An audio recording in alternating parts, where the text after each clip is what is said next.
Richard Sherman said the system's broken if Shaquem Griffin does not get drafted in the first 2 rounds. Yeah, first 2 days. So that's rounds 1, 2, 3. Yeah, yes. First 3 rounds, correct. Yes. Now, if he's not a top 100 draft pick, correct.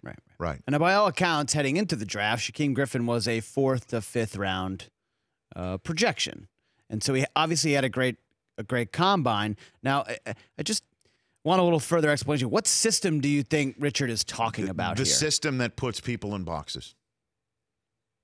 The system that has a team reach out and say, I want Lamar Jackson to try out as a wideout.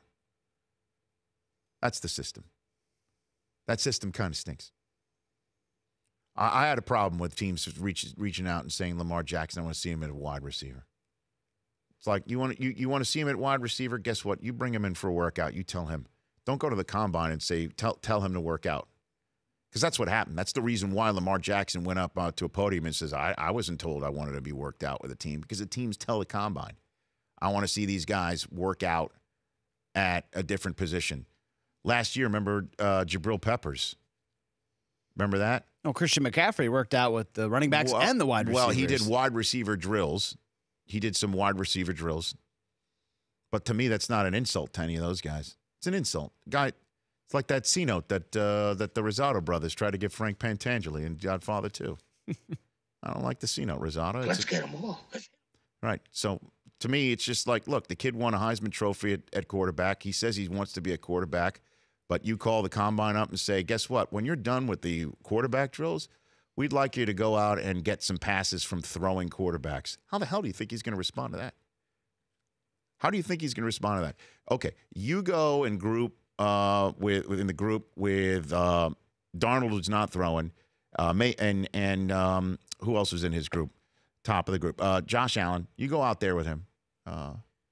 Lamar, you go out there, you throw, and then you stay after class and run route trees for everybody while the rest of the quarterback group is getting ready to run 40s, and you're running route trees when you're not asking anybody else to do that. How the hell else do you think he's going to respond? That's the system. Yes, I understand that, but he's been talked about as a first-round quarterback pretty much this whole evaluation period. I don't know about that. There's still some people that need to see something. But Shaquem Griffin has been a Saturday selection here kind of the whole time. Okay, so kid who's and again, Mayock at one point flat out addressed this on the air, saying, let's just talk about it. Because the kid, he used the word stump. The kid is a stump, all right? So that a kid without a hand that has a rounded off end of his left arm, he wanted to see how let's take a look on tape, like the true blue evaluation here. And he said that on occasion he would use his left hand to successfully knock the ball out, that he has learned to adapt. Take a look again at the way he catches the ball. Right. The way that he caught the ball. And again, everybody else with 2 hands couldn't do this. All right. You watch him, he takes the ball and he cradles it in his left shoulder. All right. And takes his right arm and has it cradled using the left forearm to secure it.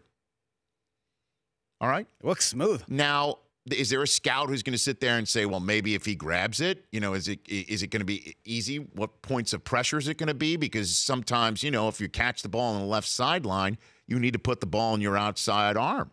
Will he be able to do that? You want to do that and say, I'm going to pass on him? It's infectious. Everybody around him felt it. I saw it.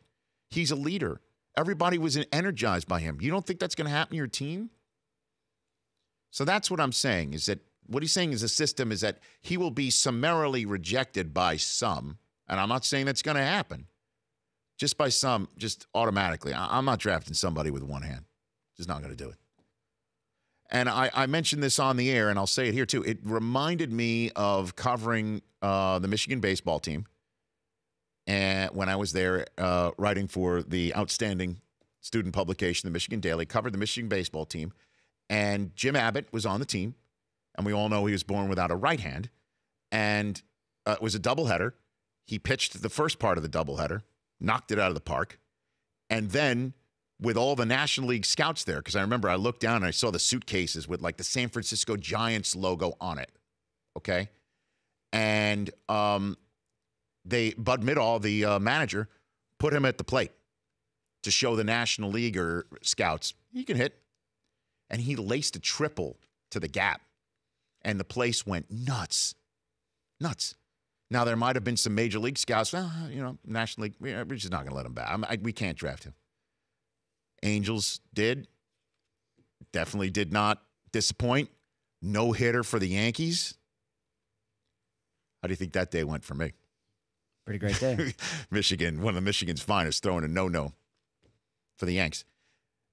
And Shaquem understands how people are going to be looking at him, But again, that's what he meant, I think. And if nobody's going to draft him in the first 3 rounds, I don't understand it. Because a linebacker with that size and that speed and that workout with 2 hands would definitely be in the conversation for the top 3 rounds of the draft. Kid ran a 4.38. Come on. So sometimes if you think that he might not be able to secure the ball after he's just picked it off, might not matter because you might not catch him. Think about that. I'm sold. I saw it. The Rich Eisen Show, weekdays at noon Eastern on Audience.